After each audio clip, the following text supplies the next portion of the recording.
নমস্কার বন্ধুরা, আমরা আগের দিনকে কোয়াড্রিসেপসের দুটো এক্সারসাইজ দেখেছিলাম। দুটো বেসিক এক্সারসাইজ ছিল, একটা ছিল স্কোয়াট ছিল যেটা আমরা একটু অ্যাডভান্স ওয়েতে দেখেছিলাম, আর একটা ওয়াল সিট ছিল, তার সঙ্গে লেগ এক্সটেনশন করেছিলাম। আমি বেসিক্যালি বলেও ছিলাম যে আগের দিনকে এর পরের যে ভিডিওসগুলো আসবে সেটা আমাদের খুব কমন যে এক্সারসাইজগুলো আমরা বাড়িতে পারফর্ম করি, কিন্তু অনেক সময় হয় যে পারফর্ম করতে করতে সেই এক্সারসাইজগুলোতে মাসেল কন্ট্রাকশনস আর অতটা ভালো করে ফিল করা যায় না।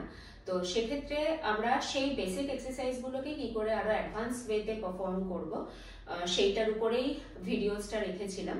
তো আজকে সেইটারই পার্ট 2 রয়েছে, মানে সেদিনকে আমি দুটো এক্সারসাইজ দেখেছিলাম, আজকে আরো দুটো খুব বেসিক এক্সারসাইজের একটু অ্যাডভান্স পার্ট দেখাবো। তো এক্সারসাইজগুলো এবার শুরু করা যাক। আমরা কম বেশি লাঞ্জেস প্রত্যেকেই করে থাকি, কিন্তু লাঞ্জেসটা করতে করতে অনেক সময় এমন হতেই পারে যে আমাদের মাসেলসের কন্ট্রাকশন আর ফিল হয় না। তো সেক্ষেত্রে আমরা কি করতে পারি, জাস্ট একটা এলিভেশনে আমরা পা রেখে কিন্তু লাঞ্জেসটা করতে পারি। এটা কিছুটা বুলগেরিয়ান স্প্লিট স্কোয়াট ফর্মেও হয়ে থাকে। তো এক্সারসাইজটা এবার শুরু করা যাক। তার জন্য আমি এখানে দুটো ডাম্বেল নিয়েছি, আপনারা চাইলে খালি হাতেও করতে পারেন, উইদাউট এনি ডাম্বেলও করতে পারেন। তো যেরকম আর কি লাঞ্জেসের করতে গেলে ফার্স্ট যেই পশ্চারে দাঁড়াতে হয় সেটা হচ্ছে আমাদের যেটা শরীরের ব্রডার পার্ট। ফর ফিমেল এটা পেলভিক পার্ট হয়, আর ফর মেল এটা শোল্ডার পার্ট হয়। তো সেই ব্রডার পার্টে আমরা পাটাকে রাখবো, অ্যান্ড সেখান থেকে জাস্ট একটা পা পিছনে রাখবো। এখানে আমি দুটো ব্লক ইউজ করছি, যোগা ব্লক। আপনারা এক্ষেত্রে বাড়িতে যদি কোনো সিঁড়ি থাকে সিঁড়িতেও একটা পা তুলে নিতে পারেন এইভাবে। অ্যান্ড এখান থেকে জাস্ট একটু আগিয়ে গিয়ে জাস্ট আমরা যেমনি লাঞ্জেসের বাদ বাকি পশ্চারটা হয় সেই রকম ভাবেই বসছি।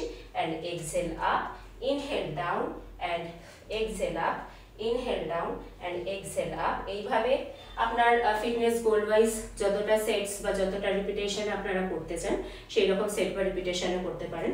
ঠিক একই রকম ভাবে অন্য পায়েরটাও আমরা দেখে নেব। সেক্ষেত্রেও একই, আমরা এই শরীরের যেটা ব্রডার পার্ট সেই পার্টে আমরা পাটা রাখছি, অ্যান্ড এখানে একটা পা জাস্ট লিফট করে নিচ্ছি। এখানে লিফট করলাম। আপনাদের বাড়িতে যদি কোনো স্টেয়ার কেস থাকে স্টেয়ার কেসেও করতে পারেন। অ্যান্ড এখান থেকে just inhale down and exhale up, inhale down and exhale up, inhale down and exhale up. এইভাবেই আপনাদের যেটা ফিটনেস গোল সেই ওয়াইজ যে সেট বা রিপিটেশনস দরকার সেই অনুযায়ী আপনারা এক্সারসাইজটা করতে পারেন। তো আমাদের নেক্সট এক্সারসাইজ আবারও স্কোয়াট। স্কোয়াটের এটা আর একটা ফর্ম। এবারে আমরা করবো ওভারহেডেড স্কোয়াট।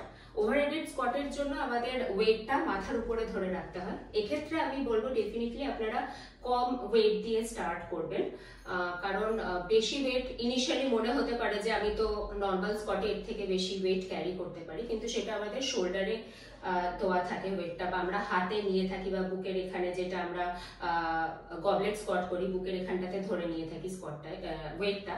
কিন্তু এক্ষেত্রে যেহেতু ওভারহেডেড হ্যান্ড থাকে তো আমাদের টেন্ডেন্সি থাকে সামনের দিকে একটু ঝুঁকে পড়ার, আর সেইখান থেকে अगेंस्ट গ্র্যাভিটি গিয়ে এতটাই বেশি রেজিস্ট্যান্স এই এক্সারসাইজটাই ক্রিয়েট হয় যে যখন ফুল ডেপথে বসে আবার যখন নাকি ফুল স্কোয়াটটা করে আবার আপ করব তখন আমাদের টেন্ডেন্সি থাকে সামনের দিকে ঝুঁকে পড়ে যাওয়ার। তো সেই জন্য অলওয়েজ আপনারা ট্রাই করবেন এই এক্সারসাইজটা লো ওয়েট দিয়ে স্টার্ট করতে। যদি মনে হয় যে দুটো ডাম্বেল নিয়ে মানে একটা পেয়ার গোটা পেয়ার নিয়ে ওয়ার্কআউট করতে প্রবলেম হচ্ছে, আপনার উঠতে যখন বসছেন ফুল রেঞ্জে বসার পরে উঠে দাঁড়াতে প্রবলেম হচ্ছে, তো সেক্ষেত্রে কিন্তু আপনারা প্রথমে জাস্ট একটা পিস দিয়ে শুরু করুন, মানে দুটো না নিয়ে হাতে একটা ডাম্বেল ধরে নিয়ে আপনারা ওয়ার্কআউটটা শুরু করুন। আর একটা সেট করে নেওয়ার পরে আপনি আপনার রেঞ্জ অফ মোশন বা কতটা রেজিস্ট্যান্স হচ্ছে আপনি সেটা বুঝে যাচ্ছেন। তো বুঝে যাওয়ার পরে নেক্সট সেটটা থেকে আপনারা কিন্তু তখন অ্যাকর্ডিংলি ডাম্বেলটা ইউজ করতে পারবেন। তো আমি অলওয়েজ সাজেস্ট করব সেফটি মেজার করে ওয়ার্কআউট করবেন, এবং তার জন্যই আমার বলা যে প্রথমে একটা সিঙ্গেল ডাম্বেল নিয়ে করবেন। তো আমি এক্ষেত্রে ফার্স্টে দেখাবো সিঙ্গেল ডাম্বেল নিয়ে। তো ওভারহেডেড হ্যান্ড যেহেতু বললাম, তো ফার্স্টে যেমনি স্কোয়াটের পজিশন হয় তেমনিই দাঁড়াবো আমরা। মানে আমাদের আমি যেহেতু ফিমেল তো আমার পেলভিক উইথ দ্য পার্টে আমি দাঁড়ালাম, অ্যান্ড ডাম্বেলটাকে মাথার উপরে ধরলাম, অ্যান্ড এই মাথার উপরে ধরে রেখে ইনহেল ডাউন ফুল রেঞ্জে যাব and exhale pull up 1, inhale down and exhale pull up 2, inhale down and exhale pull up 3। এইরকম ভাবে আমাদের সেটস এন্ড রিপিটেশন আমাদের ফিটনেস গোল ওয়াইজ সেট করে ওয়ার্কআউটটা করতে হবে। এবার আমি দুটো ডাম্বেল ইউজ করেই দেখাবো। এক্ষেত্রে আমি দুটো ডাম্বেল ধরলাম, এই আপ করলাম and inhale down and exhale up, inhale down and exhale up, inhale down and exhale up, inhale down and exhale up. এইভাবে আপনাদের যেটা ফিটনেস গোল আছে অ্যাকর্ডিংলি সেটস এন্ড রিপিটেশনসটা কাউন্টে রাখবেন।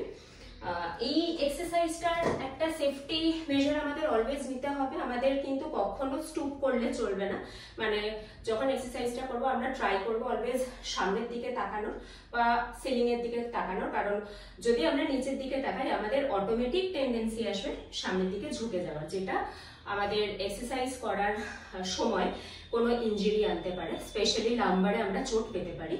তো সেইটার জন্য ফুল সেফটি মেজার নিয়ে এক্সারসাইজটা করা উচিত। আপনারা যখন করবেন ডেফিনেটলি যেটা শরীরের ব্রডার পার্ট সেই পার্টে পা রেখে দাঁড়াবেন অ্যান্ড অলওয়েজ লুক স্ট্রেট রাখবেন অথবা উপরের দিকে রাখবেন। আর হাত কখনো এইরকম নিচের দিকে নামাবেন না, অলওয়েজ স্ট্রেট রাখবেন। বাট এই এক্সারসাইজটা কিন্তু নট ফর অল। যাদের স্পেশালি কোনো শোল্ডার পেন আছে বা স্পন্ডলাইটিস আছে নেকে, তাদের জন্য কিন্তু এক্সারসাইজটা একটু স্ট্রেনাস হতে পারে। তো আমি সাজেস্ট করব তাদের জন্য তারা এই এক্সারসাইজটা প্র্যাকটিস করবেন না। যাদের কোনো স্পন্ডলাইটিস বা নেক বা শোল্ডারের অন্য কোনো প্রবলেম নেই, তারা ডেফিনেটলি এক্সারসাইজটা প্র্যাকটিস করতে পারেন। এবং এটা কিন্তু ভীষণ বেনিফিশিয়াল একটা স্কোয়াটের ফর্ম। খুব লাইট ওয়েটও আপনার কাছে এক্সারসাইজটা পারফর্ম করলে আপনারা ফিল করতে পারবেন কতটা ভারী হেভি লাগছে ওয়ার্কআউটটাকে কমপ্লিট করতে। আজকের ভিডিও আমি এখানেই শেষ করলাম। আমি নেক্সট দিনকে আবারও কিছু বেসিক এক্সারসাইজের অ্যাডভান্স ফর্ম নিয়ে আসবো। ততক্ষণ অবধি আমার সাথে থাকুন, আমার পাশে থাকুন, আমার চ্যানেলটা সাবস্ক্রাইব করুন এবং আপনারা যদি ইন পার্সন ক্লাস করতে চান তাহলে ডেফিনেটলি আমার স্টুডিও জয়েন করুন। আমার studio be fit wellness studio, যেটা রহরা অরুণাচল মোড়ে ওপেন হয়ে গেছে, কোঅপারেটিভ ব্যাংকের একদম নিচে। তো আপনারা আসুন, জয়েন করুন এবং বাড়িতে যারা আসতে পারছে না বাড়িতে ডেফিনেটলি ওয়ার্কআউট করুন। হেলদি থাকুন। নমস্কার।